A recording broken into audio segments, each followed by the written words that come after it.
Hey, book lovers, welcome back to Shelf Addiction, the podcast where we dive deep into the pages of thriller and fantasy reads.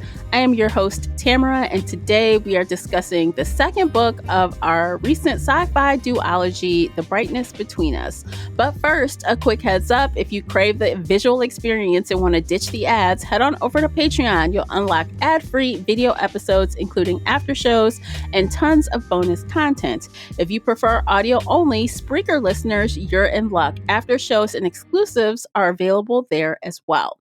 If you want even more bookish banter, join our community on the Book Club's app, and don't forget to subscribe and leave us a review wherever you are listening. Speaking of community, I am thrilled to welcome back my fantasy series bestie and co-host, Casey from Heart Full of Ink. Welcome back, Casey. Hello. I'm so excited to be here. Woo woo! I'm excited you're here. I think this would be an interesting conversation. Oh, absolutely. We always have the best conversations. I know I'm biased, but we have the best conversations. So yeah, we do. We do have the best conversations. There are links in the show notes for everything. How to follow Casey, how to follow me, how to follow the podcast in general, how to join us and like us and all these things. So please click all the links, click around, subscribe, do all the things. We appreciate you for doing that. No shelf updates today. We're going to jump right in because, life's been lifing. Mm-hmm. Books have not been read. Books have not been read. But this one did get read. We spent our time on this book, not other books. Yeah. So I'm fine enough with that right now. Me too. Okay, so before we get started, I just want to remind you, as always, that with book chats, we talk full spoilers here. So spoiler alert, you've been warned.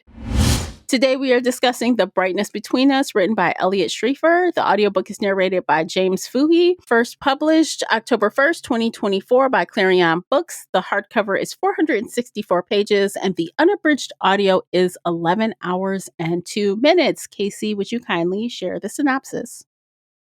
17 years have gone by since the coordinated endeavor crashed on a distant exoplanet. Ambrose Cusk and Kodiak Silius are now the devoted parents of two teenage children, Owl and Yarrow, in a hard-scrabble frontier home. Though life on Minerva is full of danger, the family's bond is enough to make it all worth it, until they learn that the biggest threat to their survival might come from within. More than 30,000 years in the past, Ambrose wakes on Earth to find his mission to save his sister was a ruse. His mother betrayed him, and the cruelty of her true plan set Ambrose spiraling. When he discovers that another spacefarer is suffering his same fate, he will have to decide whether to risk crossing a world at war to reach him. Separated by time and space, a young family and two strangers learn that their lives are intimately intertwined.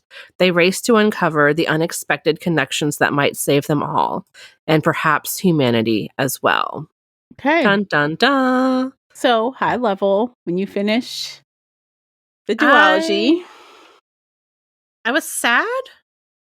I know it had a happy-ish ending, but I don't have any hope for them. Did it? I don't know if that was happy. I think ish. I said ish in the sense that they are alive. The family is back together.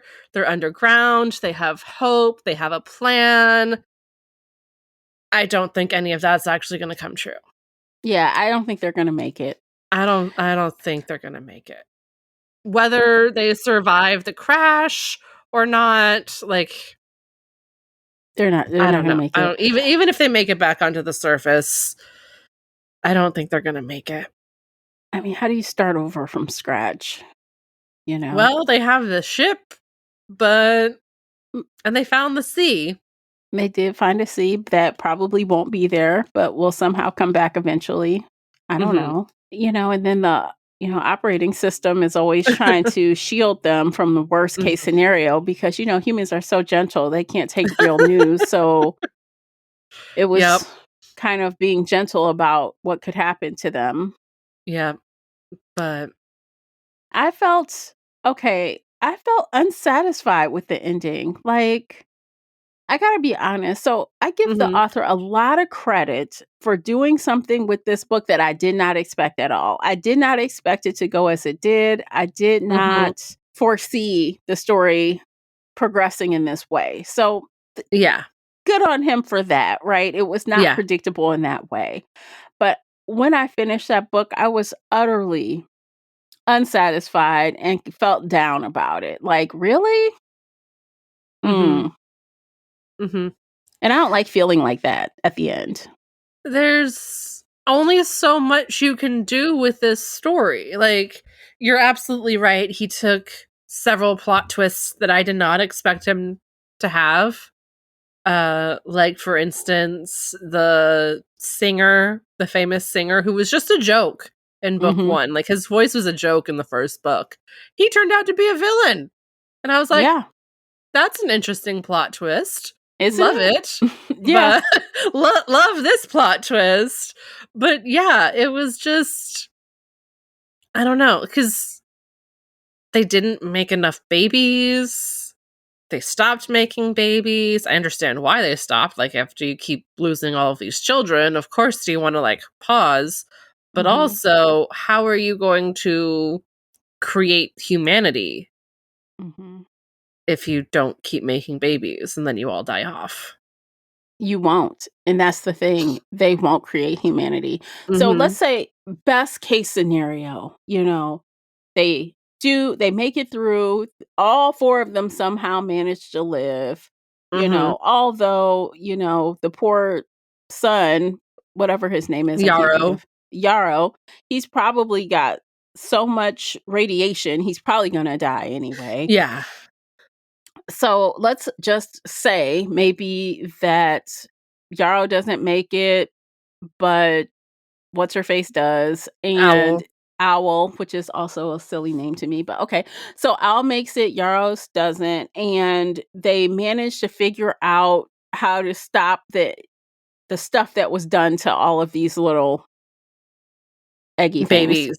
Yeah, Embryos. embryos. And they fix it and they just start making new babies. So by the time they have one that's old enough, Mhm. and the way they're raising them, so she's gonna be 18 years older than any child that they have. Mhm. So she And can also be then, a parent. yes, she can be a parent. I don't know. I just don't think they have enough. They don't have enough resources. They don't have enough of Mhm. anything, even in the best case scenario, to repopulate to Mm-mm. the extent that you would need to make this worth it. They just don't have it. They don't have it. It's not there. So ultimately, it's like, what was all of this for? Exactly. And I really liked the past scenes with Ambrose and Kodiak when they were having that conversation where they're like, our clones are out there and Mhm. what is it for? And then they died really suddenly too. And I was like, what is it all for? Yeah, so the way they die is also, I guess, the Tragic. bright. Yeah, it is tragic, and I guess that's where the title comes in 2 different times, Hmm. The Brightness Between Us. I guess, the Earth version of them deals with that, and then the clone versions later, Hmm. from one from a nuke and the other from, a comet hitting the planet. So the Hmm. brightness is said explosion, I guess, you Boat, know? yeah. Yeah. Explosions. Yeah, that is so depressing. So depressing. So So sad. depressing. Yeah, but was there enough other things to make this not so sad? Maybe? I mean, Everything was horrible, though. So Kodiak and Ambrose from the beginning. So at the mhm, beginning of the story, it seemed kind of interesting to learn about how they found out about mhm, what was really going on with the shuttle and the yeah, whole job or whatever, how it was a lie. And it was fun, seeing Ambrose lose his shit a little bit and, go mhm. partying and have one night stands. And, that was all interesting.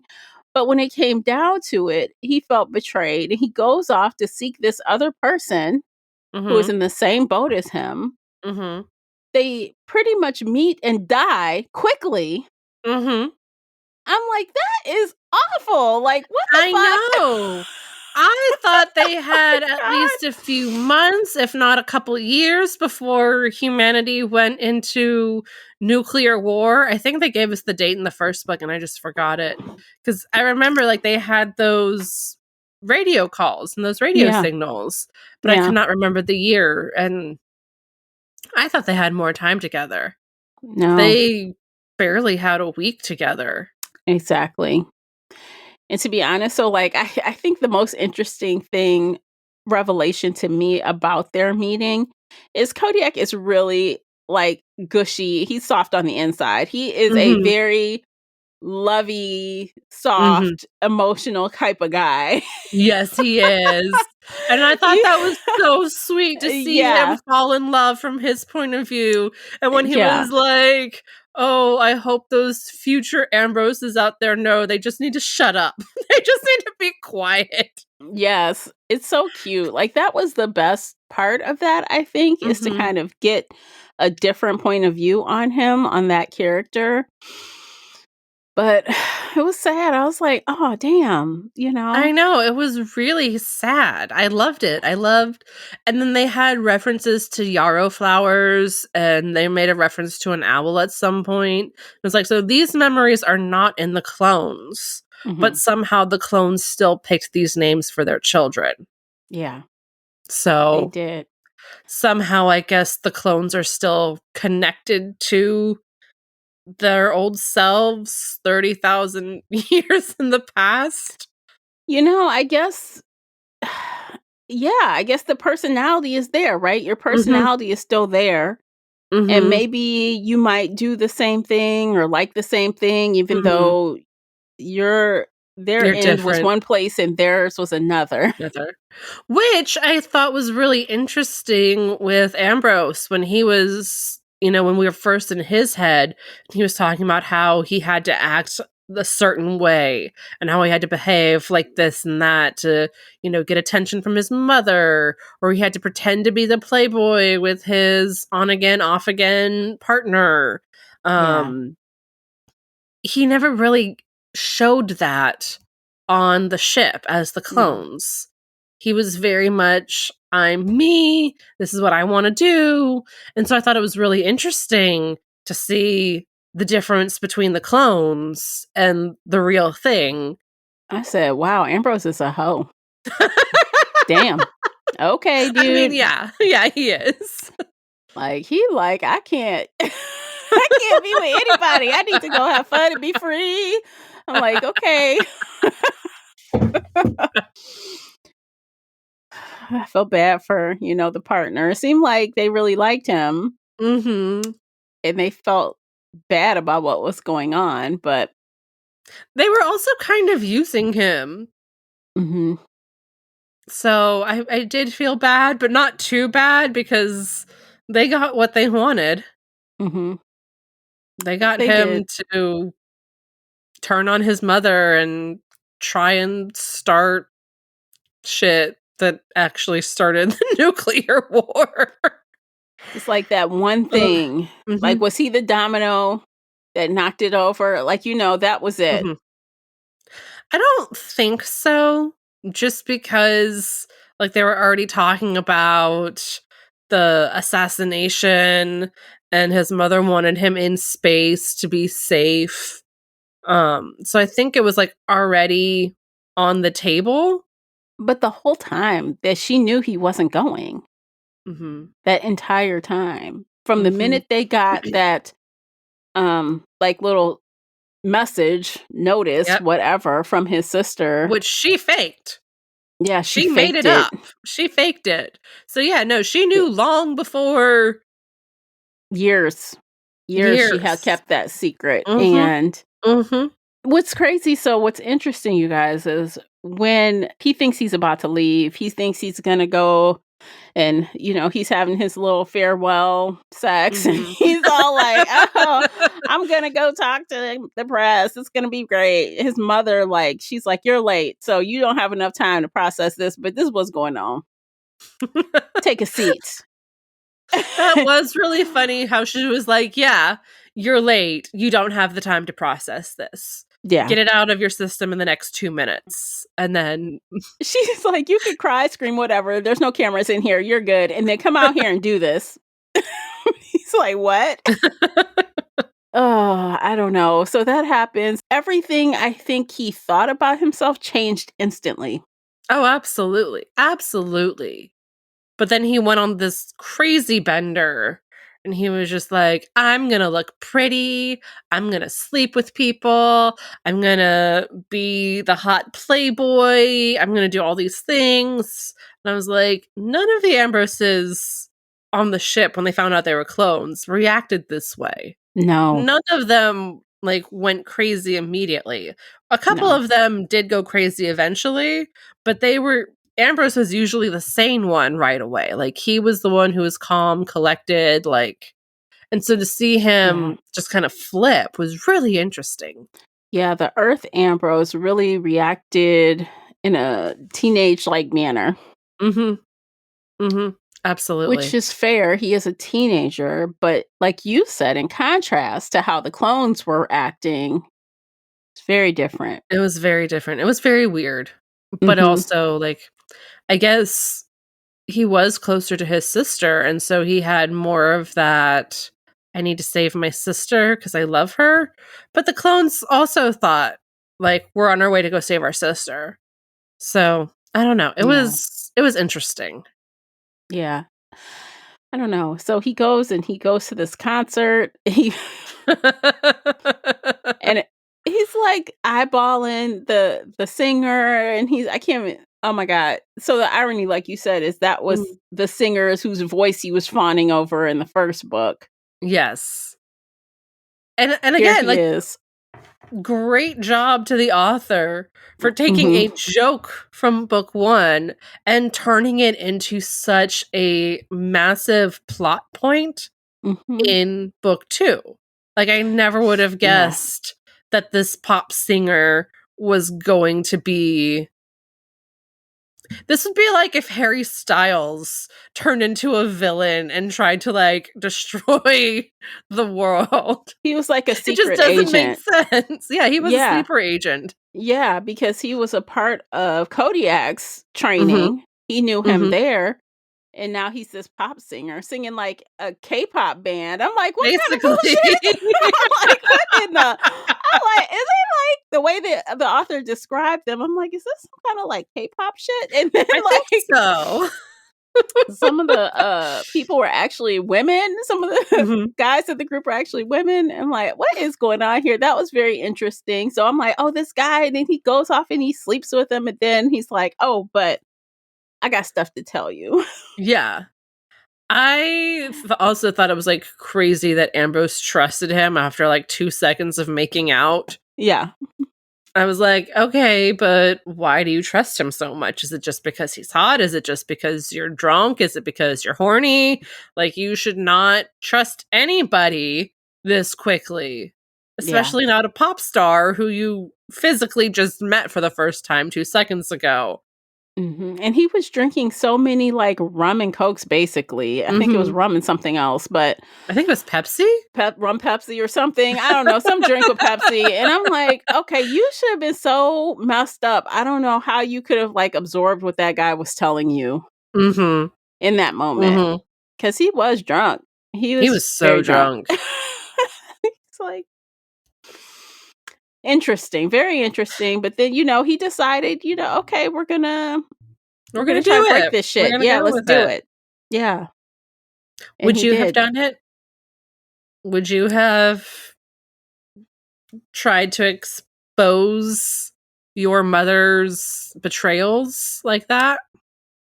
See, I don't, honestly, and maybe because I'm thinking from in a full-on adult's point of view instead of a teen's point of view. I don't think doing that would have saved anything. It was so far gone. It's like the propaganda is there. We live this today, okay? Yes. Being a truth teller is not going to get you anywhere. One person screaming about something. in a way that seems a little unhinged will get you 0 places. So, no, I probably wouldn't have. I think maybe if there was a way for me to sabotage it, I might have done that, but I don't think I would have done it in the way that what's that guy's name? I don't even The singer, remember. the singer guy, military They guy. said his name so many times, and I wouldn't have done that. Like, I'm like, you're punishing people that you don't even. It's like you're crippling them on yes. purpose. That's not how I would have tried to sabotage it. I would have tried to sabotage it where they couldn't actually take off because something is broken or missing. They couldn't leave. I do that before I go and try to infect a bunch of, embryos with things. So that's crazy. Devin. That's probably Devin. That's probably what Yeah. Devin Mujaba or something. Is that Yes. it? I probably would have done that instead of trying to make some grand speech. And what I would about have you? tried to destroy the ship from the inside. Like plant some faulty wiring, do something. Just because I wouldn't want to fuck with the embryos. I would just want the ship to not take off at all or explode in space somewhere. Like that's what I would do. Yeah. Because I agree with everything you just said. Yeah. Him saying stuff into the camera, I don't know if it actually did anything or if it just made people angrier, so that's why they started the nukes. Right. It did not obviously stop the ship from reaching Minerva. It didn't stop the clones from dealing with all of this shit. It didn't stop the embryos from being born and them trying to recreate humanity on a different planet. Right. And if he really wanted to stop that, I stop the ship. Like, Mm-hmm. don't let the ship leave. Yeah. Put some C4 on it and just Exactly. let's blow up. Throw a bomb in there. Like, Yeah. they will Yeah, it will something take like them that. years to try to rebuild or, fix the Mhm. things that you've damaged. Yeah. But Might yeah. end you in jail, but that's fine. Well, obviously he was able to run away and get to Scotland, so it Yeah. was just it was one of those things where I was like, you're being very dramatic teenagery, but also it left space for Devin to go in and mess with the embryos. Yeah. Which is wild. Like, what the hell? Like, how did he even know that that's what they were like? I want to know how he knew. And unless I missed that, did he actually say how he knew? I think the president told him because he Okay. was sleeping with the president or he was sleeping with he was sleeping with a bunch of people and somebody spilled the beans about the whole thing to try and get him to sleep About the with them. mission. So I think that person either spilled the beans or the president told him. He was getting all kinds of details by just being a pretty face. And how do you But I just get the think things to infect the embryos like that? Like, I feel like one chapter from his point of view to kind of give us a little bit of mhm, espionage explanations would have been nice. yeah, Like, just a little but bit, just a little something. he died, unfortunately, Yeah, he tragically. did. He was like in court. The judge is like, "Do you want to say something?" He's like, "I'm not finished. I'm not finished." And then he just admits what he does finally. I'm Mhm. like, oh my gosh, he's making all this grand speech trying to not be cut off by the judge. She's like, can I even tell what I really did? Like, But it okay, was dude. good. Yeah.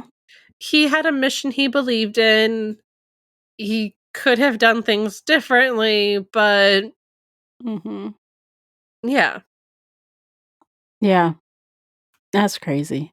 So, yeah, I think ultimately the story was interesting. And like I mentioned earlier, it's not what I expected. Like, I Yeah. thought last time, at the end of the last book, I thought maybe we'd get some jumps in time. Maybe we'd get Mhm. to see the reestablishment of the society.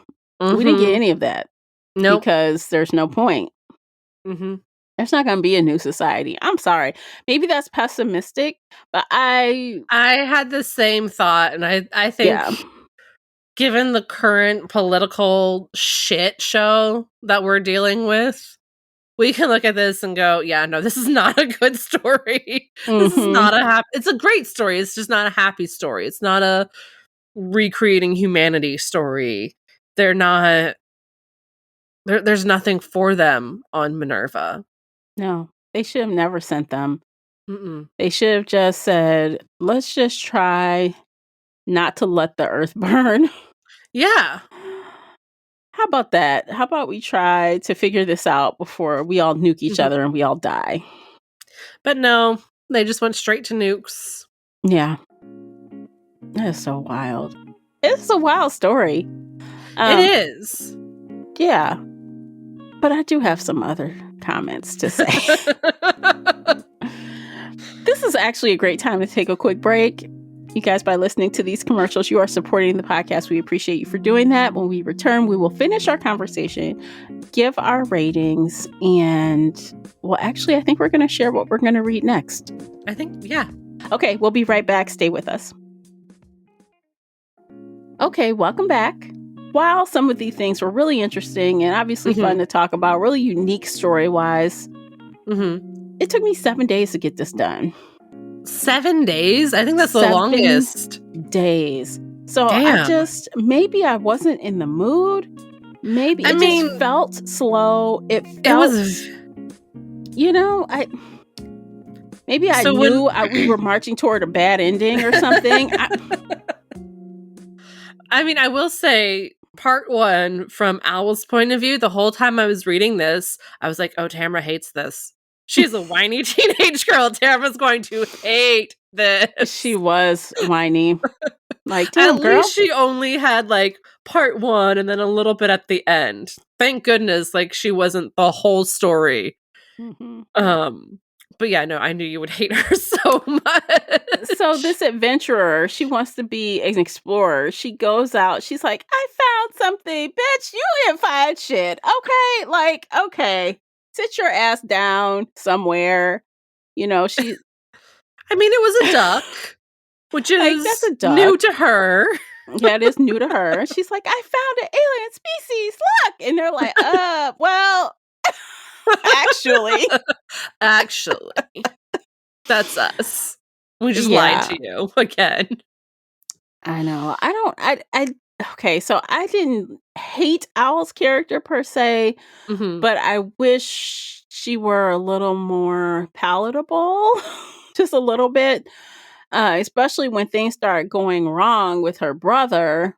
I just wanted something like toward the end when the comet or whatever was coming for the country, the planet.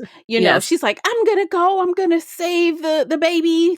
I'm gonna go grab the thing, and the operating system is like, you've got like 10 minutes, if that. Hurry up. And she goes out there and she sees her brother all out there looking all toe down, and she's like, I'm gonna carry him in. I'm like, what the fuck? No, you're not. You gonna get his big ass up. He can't even get himself up. He's so weak. He's so... That whole thing, I'm like, you're gonna run out of time. I just was so annoyed with it all because it didn't seem like real. I'm like, you can't even do this. What are we talking about? Okay, first of all, they have been building this bunker for 22, 24 days. Like, it's been weeks. And you wait until the last 10 minutes to go save your future sibling? Yeah. Like, no. You should have done this yesterday. You should have done this a week ago. Like, you and your father should have carried this in together when you were prepping everything. It did not make sense for them to leave the gestation machine or whatever until the literal last second. Yeah, it should have been first or second priority. Thing they put in. Yeah, priority. Absolutely. But I understand that he did it so she could have the choice between the future and the past, and she's choosing her brother, and it's all very symbiotic, and it was just really annoying. Yeah. I was like, okay, don't you want to get those baby things in there? Hurry up. I don't know. I just felt, and honestly, maybe I didn't have a clear understanding of how the ship broke when it fell. I'm like, how did they get that ship buried? Who's doing that? I thought the ship was above ground.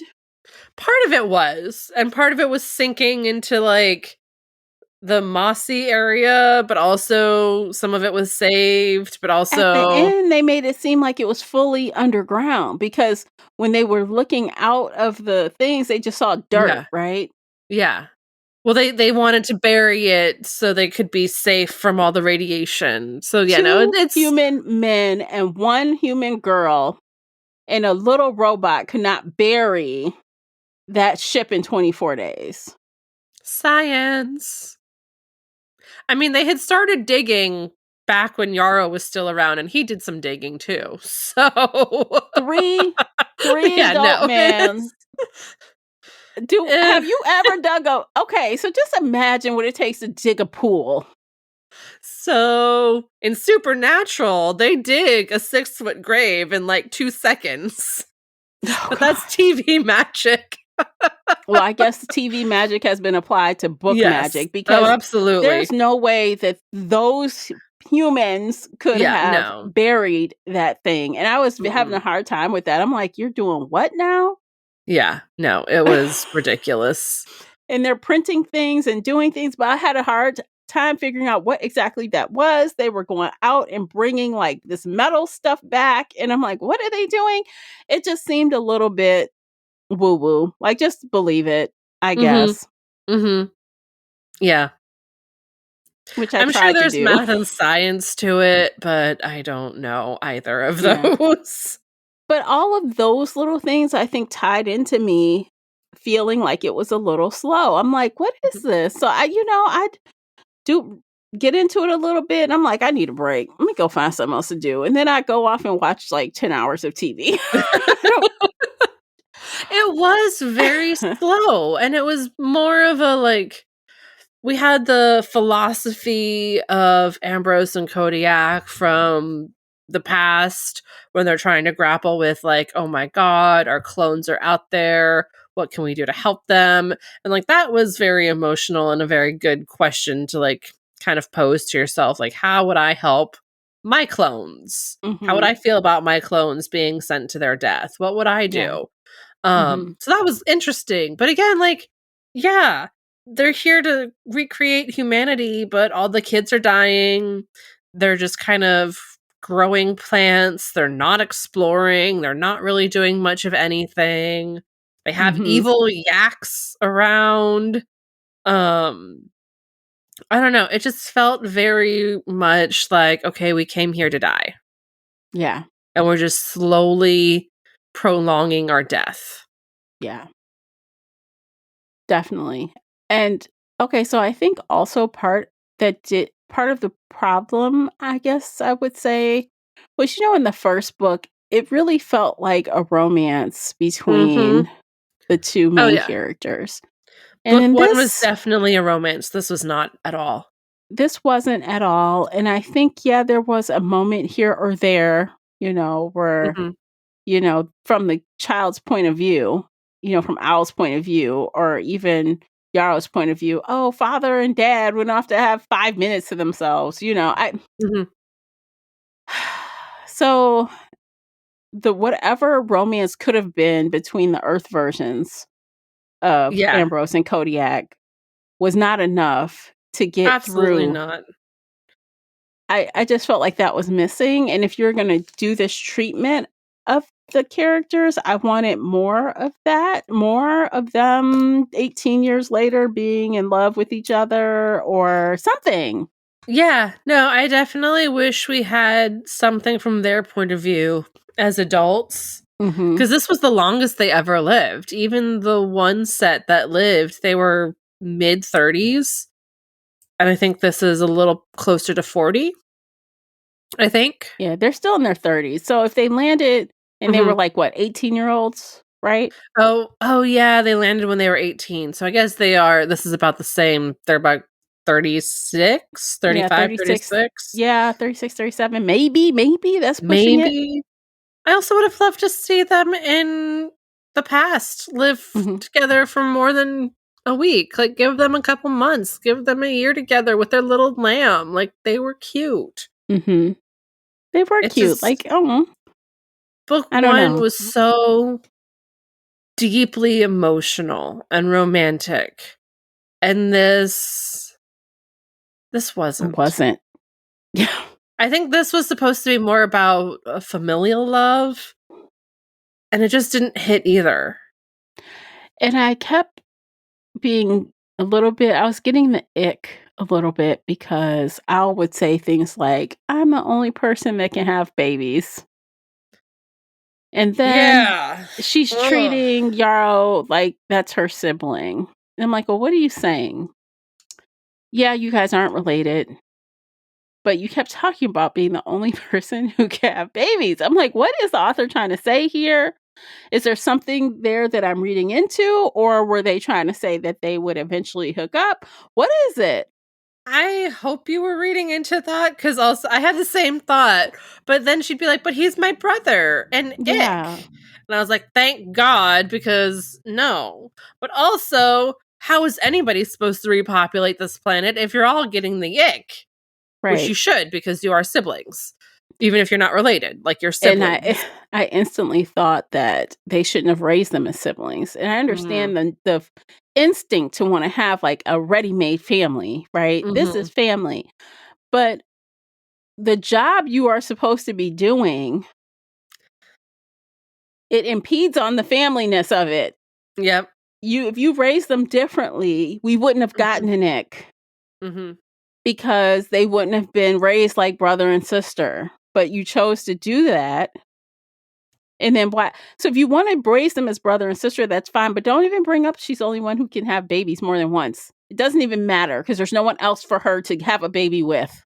I honestly kept expecting her to like meet an alien or somebody. Like some Oh, kind of sexy alien? actual, yeah, like a sexy alien, like the Kimberly Lemming book. I knew it Ew. wasn't gonna get that crazy.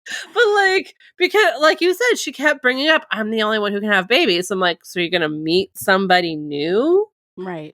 Are you gonna have like a human alien hybrid something? What's going on? But no. I don't know. I could have done a No. little bit less with a little bit less of that. Yeah. I don't know. Yeah, this time around, while I was happy to finish the story, I was not as impressed as I was with the first book. Same. Same. The first book was so good. And Mhm. this one, I almost wish it had been a standalone, the first book. I wish it had, Mhm. like, I really love the way it ended. And it was that, like, okay, we made it.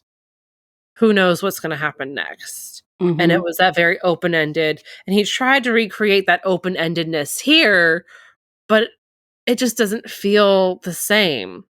It feels Be- very doomed. It feels That's very. exactly it. The first ending was open and it Mhm, gave you a feeling of hopefulness mhm, because you're like, they made it, they got these embryos, mhm. yay, go. Yes. And now it's like, they probably won't make it. Yeah. Again, because Yeah. last time, Kodiak died when he was, like, 36 because he had cancer, Hmm. and the SO couldn't fix him, so they might get cancer just naturally or from all this radiation that's around, and then they'll all die. They'll all die. Because one of the clones died Mhm, horribly because of mhm. radiation when they were in space. So Yep. it won't take long for Nope. them. And they have to stay down there for 3 years, assuming they Assuming survive. everything survives, Yeah. they'll be down there for at least 3 years, if not longer, just Hmm. 'cause. And then what? And then what? I guess just keep trying to hatch babies while you're down there for 3 years. I don't know. I don't That know. is like, that would just drive me crazy. I'm in this Mhm. enclosed part of Space. a ship, right? It's not even a Yep. whole ship.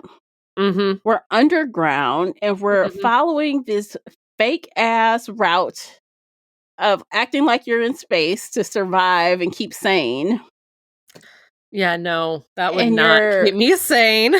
you've got infants down here And you've got to make sure that everyone doesn't lose their minds because of things that were infected Mhm. him. Mhm. I don't know. It's just too much. It sounds like hell on not Yes. Earth, but Hell in that space. yeah, Hell hell in underground. space. So even the best case scenario sounds dreadful. Mhm. And that's Mhm. bad. That's bad to me. I don't like that feeling at the end. I'm like, this is Same. Yeah. It was good, but it just wasn't enough. It wasn't something. It was I don't know. yeah, I just wanted something else. And I think Mhm.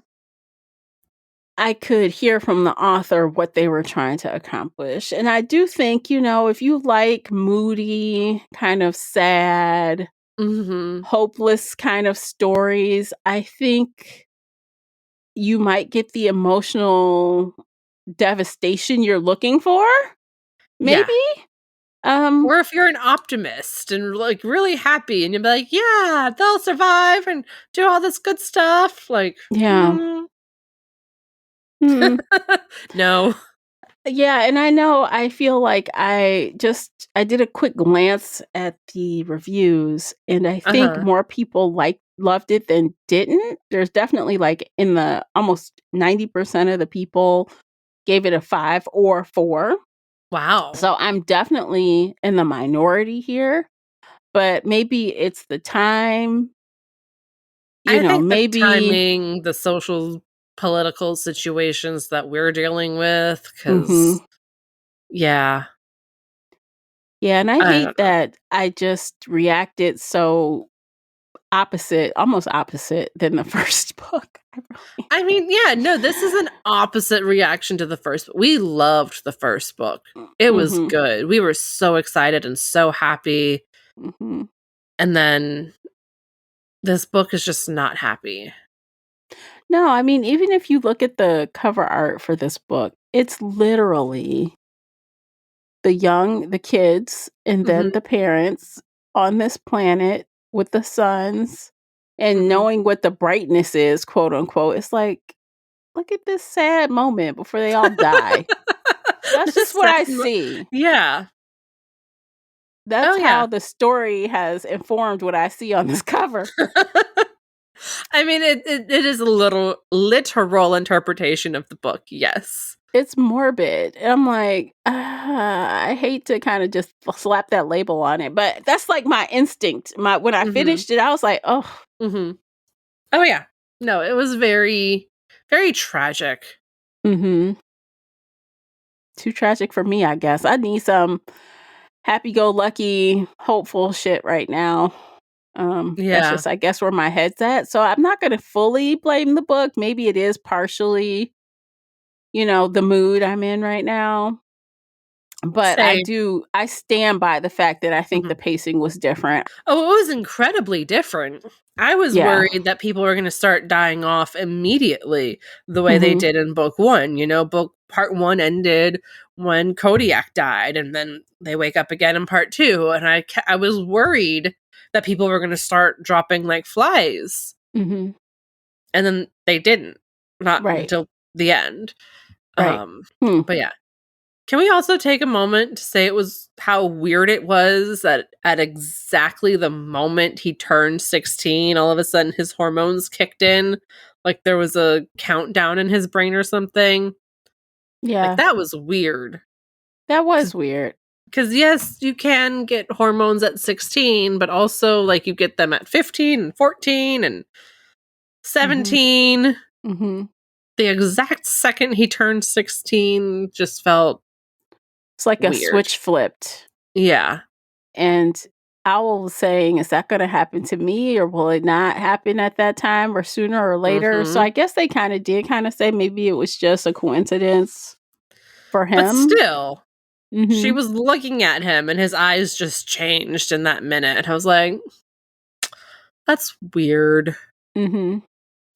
So since we're talking about that quote unquote virus, Mhm. apparently those yaks were also affected, Mhm. and they're the only ones that survived. Mhm. Isn't that weird? Like the yaks made It it? is weird.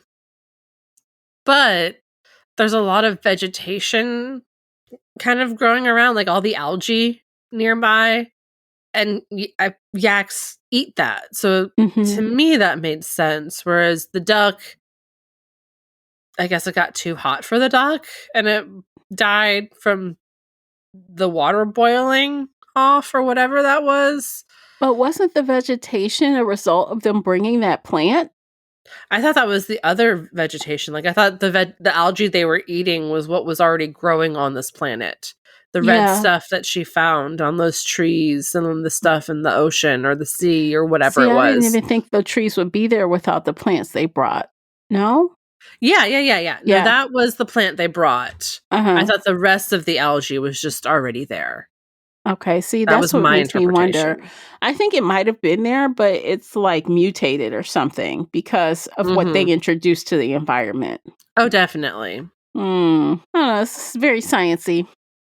Very sciencey. And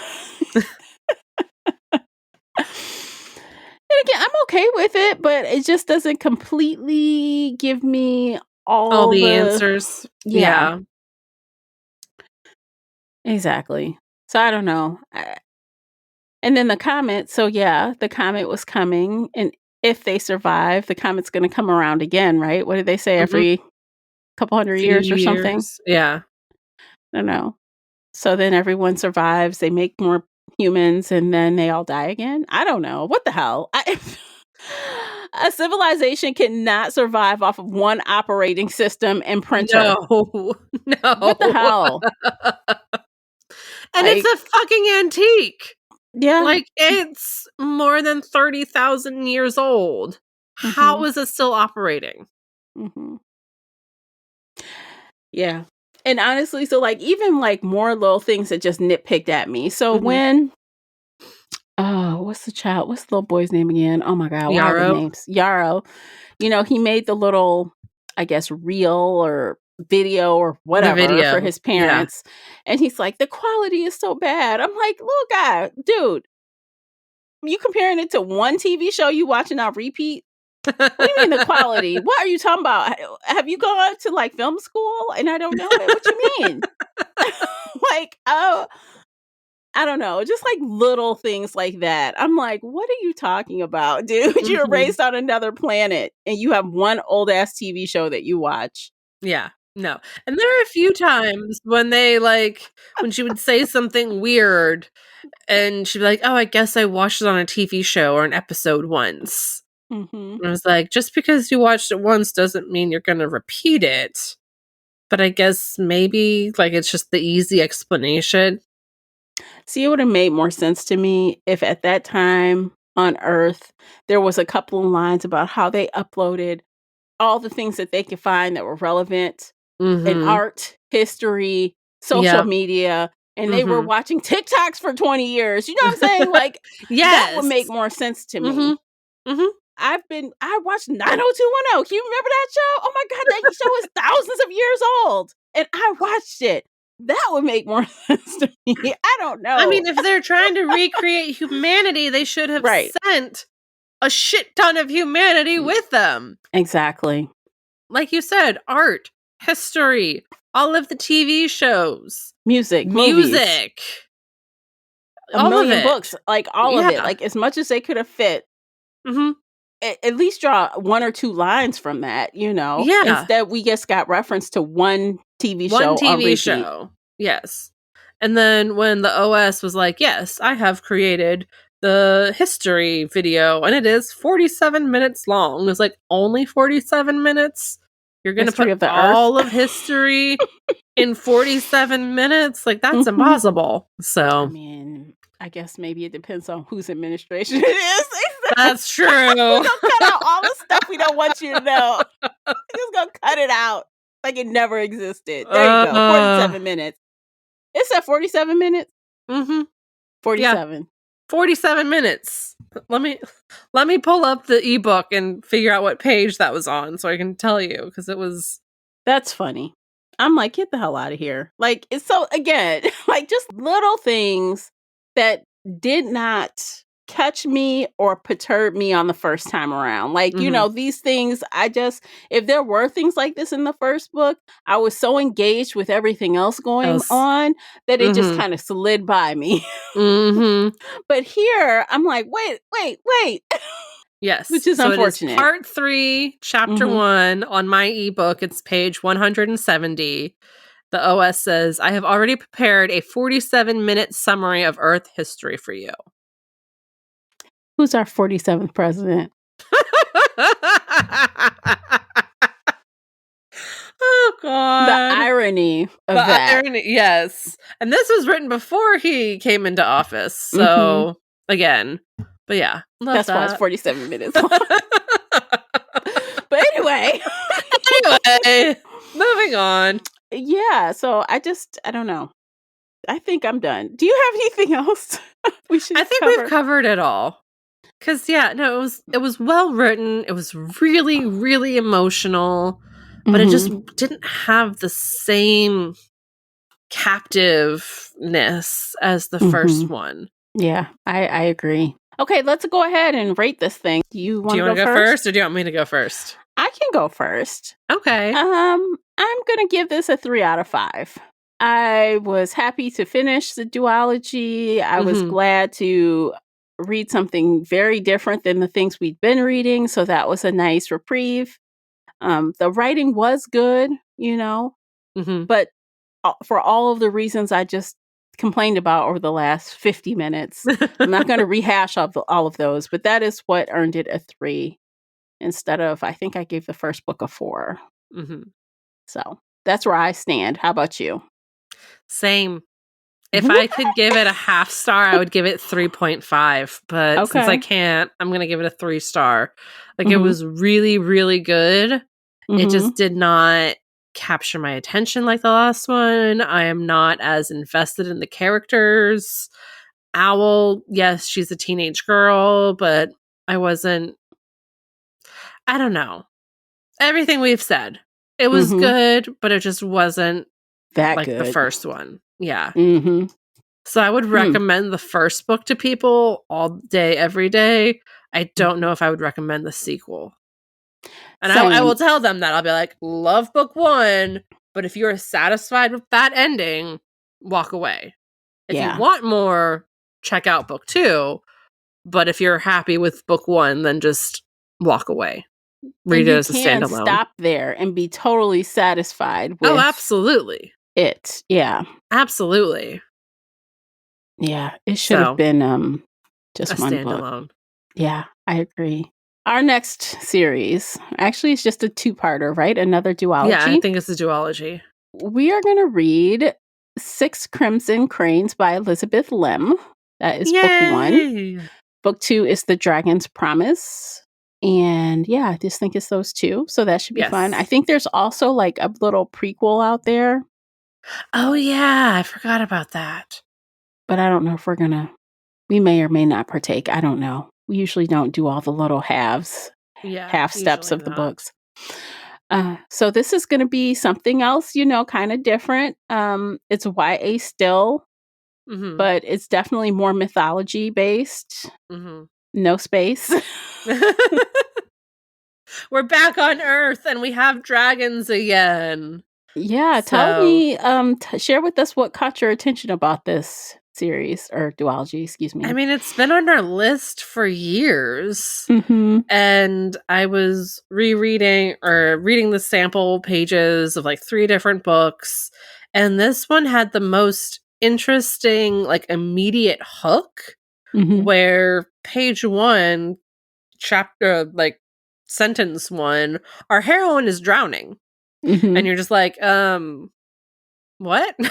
Like, she's drowning and sees a dragon. And then, it kind of backs up and leads up to that moment. And it was just like one of those things I was like, okay, this is a different introduction. I haven't really seen this before.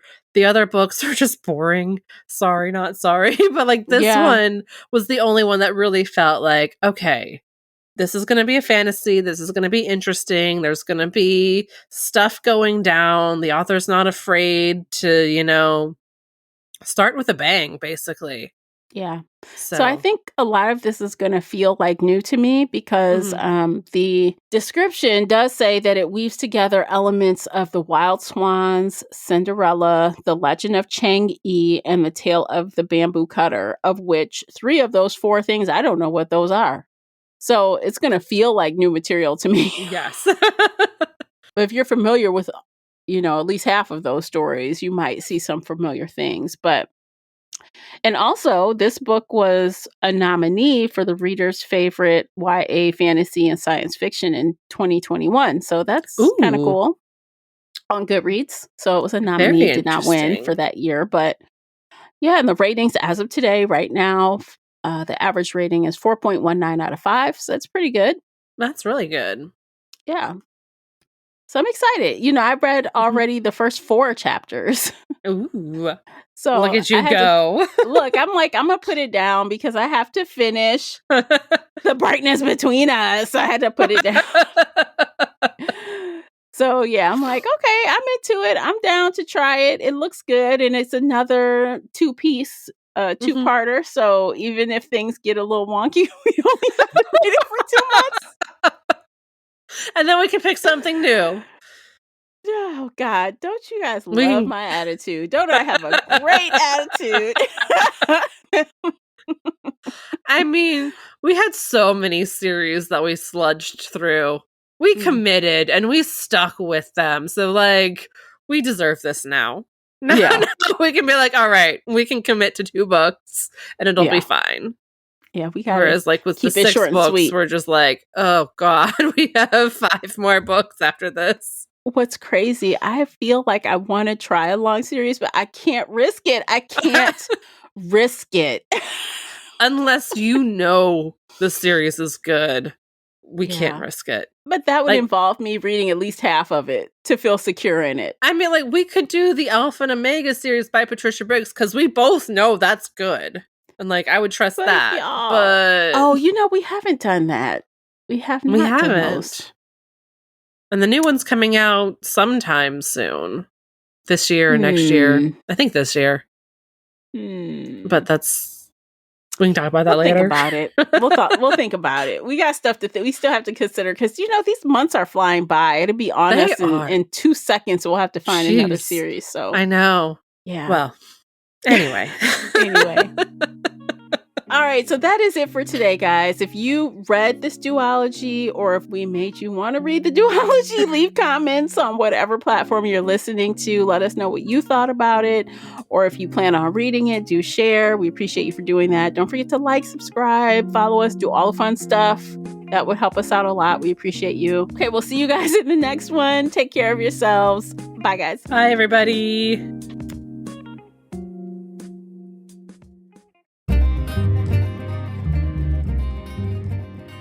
Did you enjoy today's episode? If so, please head over to Apple Podcast or Spotify and leave a positive 5-star review. It's a simple action that makes a big difference. You can also like this episode on your favorite podcast player or share it with your fellow bookworm friends on social media. Joining the Shelf Addiction Patreon family is another way to support us. For as little as $2 a month, you can help our team create even more amazing bookish content. If Patreon isn't your thing, consider becoming a supporter on the Spreaker app for just $5 a month and gain access to exclusive audio-only content. You can find me everywhere, including Instagram, X, and TikTok under the handle Shelf Addiction. Join our book club of the same name on the book club's website and app, where we discuss all things bookish and more in a safe space. The Shelf Addiction podcast is a part of the Nerdy Maven Network. Thanks for tuning in.